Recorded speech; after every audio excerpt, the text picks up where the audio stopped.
Unapologetically Woman. We're celebrating phenomenal women all across Kentucky who make no apologies for their perspectives or the impacts that they're making in the community. Today we're celebrating Christina Coleman. Christina is a mom, a philanthropist, an advocate, and a special education teacher at Frederick Douglass High School. Unapologetically Woman, Christina Coleman, that's you. Congratulations. Thank you. So I need you to tell me how you go from being a collegiate coach in higher education to teaching special education.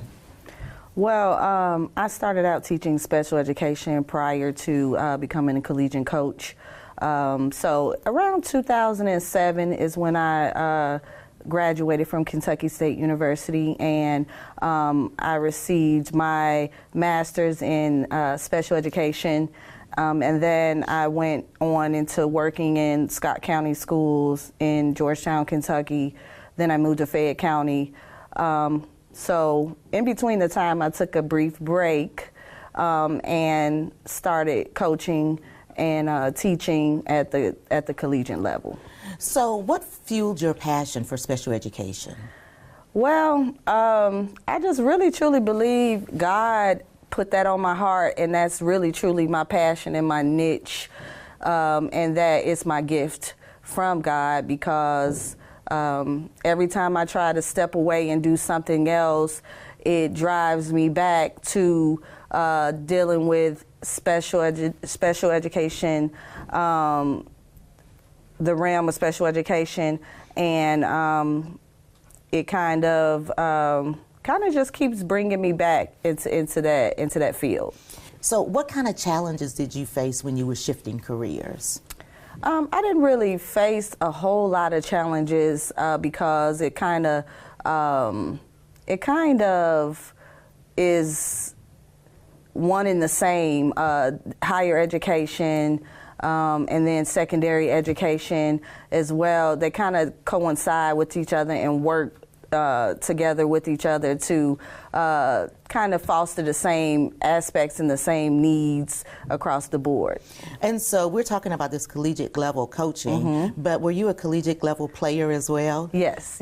I also played at Kentucky State University and then 4 years of high school as well. What high school did you play at? I am originally from Chicago, so I attended Rich South in Richmond Park, as well as Rich Central in Olympia Fields. So what brought you from Chicago to Lexington?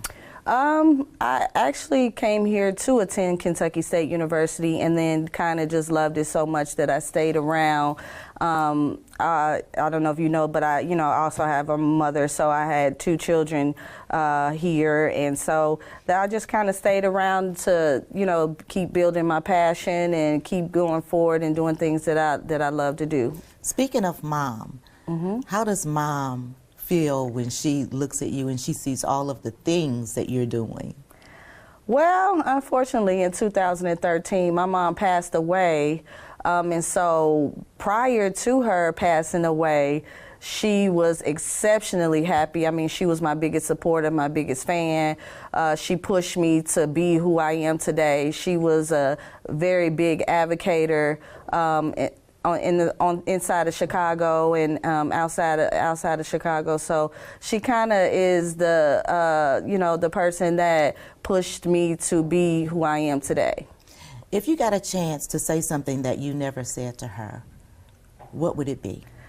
I want to say thank you, because all of the things that you've taught me, the things that I didn't know about before, the things that, you kind of get complacent, you kind of complain, you kind of, you don't understand as a young adult what your parents are trying to teach you.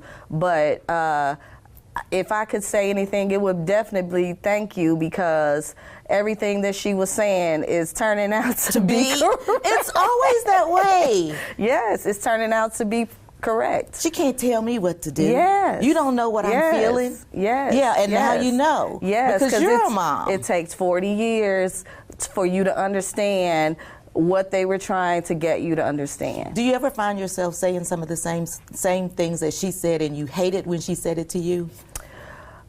Yes and no.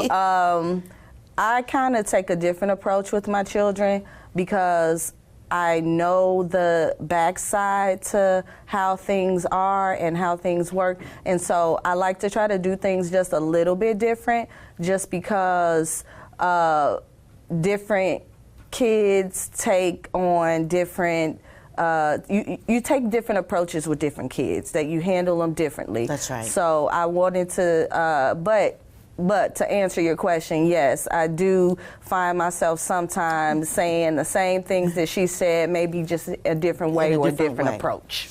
So if you got a chance to talk to your younger self, what kind of advice would you give her?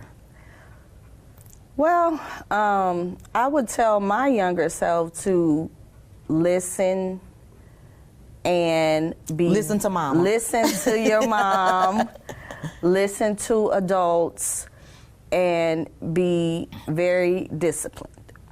Absolutely. Yes. And so when you're working with children that have disabilities or different abilities, how do you make sure that every student feels seen and supported?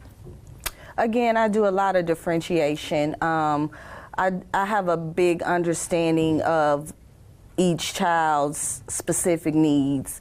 And I don't know what it is about myself, but I have this ability to heal and the ability to go past the surface of getting to know each individual child. So again, I do a lot of differentiation, which just really is just doing things different with each individual person, getting to know that person and building the rapport with the person so that I can handle each child in a different manner that helps them to grow and fosters a good, environment inside of what they need, from what they need. Because it's not a cookie cutter. No, ma'am. Everybody is different, and I like the idea about you talking about meeting people where they are and then starting Yes, there. ma'am.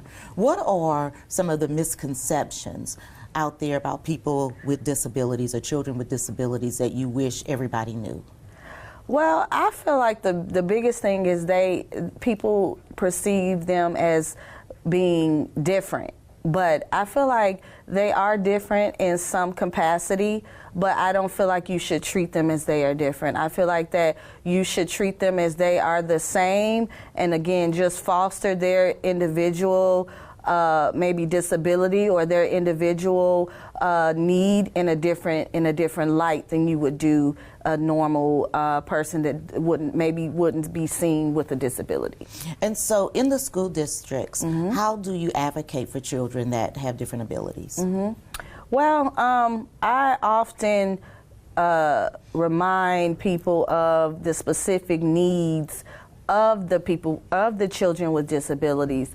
So for instance, I have a lot of children that may potentially need more walk breaks, or they may need, something different from the normal student. So meaning like most students would need to get up more frequently. My students, they do. They may need to do a couple laps in the hallway to overcome their mental, capacity or something that, is not very, good for them to be able to handle the situation. They're very verbal, and I appreciate that from my students too, because when they let me know what they need, then I often try to make that happen for them within reason. Like again, for instance, I build a great rapport with them so that they can tell me what they specifically need so that I can make it happen for them. And you're a safe place for them too. Yes. They can come to you with anything that they need, Yes, ma'am. and you're gonna be right there, Johnny, on the spot. Yes, ma'am. Coach of the Year. Thank you. Tell me how you felt when you received that honor. Well, I felt really good because people don't understand how hard it is to deal with a team full of different personalities, beautiful young women, but they come from all different walks of life. And so, it's a very stressful job where you have to wear a whole lot of hats. There's a lot of times that, you spend a lot of time away from your own family. You have to deal with your own mental health issues. Just dealing with all when you talk about 18 girls. It's a lot. You have to deal with, the things that they're going through and, their home life and their past. And there's a lot of contributing factors into being a college coach. So that made me feel so great to, get recognized for, all of the hard work and dedication that you put into building these young women up. Well, you're not a stranger to hard work. You're actually in the midst of being an author. Yes. Tell us about that. So with me being a special education teacher and a collegiate coach and mentoring young women and young men, around the country, I decided that it would be great to actually put into writing how to obtain a free education, how to obtain college scholarships. A lot of people have questions about how to get their child, to the next level, or how to, obtain mentorship, or how to, get in lieu of getting a clinic or getting personal training. So I decided to try to put that in writing to give them a reference on how to get their child to the next level. And obtain a free scholarship. That is needed. Yes, ma'am. Because one of the biggest debts that college students have are loans and having to pay back for their college education. So we're almost at the end of our segment. Yes, ma'am. And I want to pitch it to you for the last word on any advice that you might give young girls, young women, really anybody that's watching. What kind of advice would you give? Well, I would really just tell them to just lead with love. Lead with love. Don't let anybody discourage you and tell you what you can't do. Be a bright spirit and just work hard and stay dedicated to your craft and believe in yourself. Believe in yourself, and again, just don't let anybody tell you what you can and cannot do. And that's really just all I have to say about that. Thank you so much, and Thank congratulations. you. I appreciate you. You guys continue to watch as we celebrate other phenomenal women in Kentucky who are really making changes in the community. Continue to watch Unapologetically Woman, and I'll see you